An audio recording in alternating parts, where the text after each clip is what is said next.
మడే కాదురా సంపత్ అమ్మా కుడికి సామాన్ తీసుకుంటారా? నేనేమిటి సామాన్ ఏమిటి లోపల తమ్ముడు ఉన్నాడు కదా వాడి పంపు ఏమండి నాన్నగారు ఇప్పుడు ఎందుకు వై నాట్ నేను వెళ్తా కదా నేను వెళ్ళి తీసుకొస్తారా చిలుపుగా అమ్మ ఏదో చెప్పింది 1 కేజీ పందికొక్కేవరా? పందికొక్క అదే అండి పప్పులో వాడతాం కదా బాబు, అది పందికొక్క కాదు, కందిపప్పు. అదే అది 1 కేజీ ఇవ్వండి. నువ్వు అదలా పొందరదలా మందగా వావ్ ఏదో చూడడానికి చక్కగా ఉంది. మనం మన ఫ్యాన్స్ తో షేర్ చేసుకుంటే నేను ఆపుకోలేక మీకు ఇది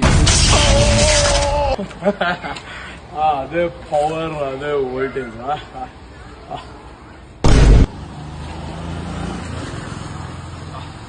కొత్తగా ఉంది. అదే సొగసు అదే ఫిగర్. ఏమిడ్రా ఎరుపు మొహం వేసుకొని ఏంట్రా నాన్నగారు రెడ్ ఫేస్ అండి, రెడ్ ఫేస్. మా teammate jumps. Thank you. Good night.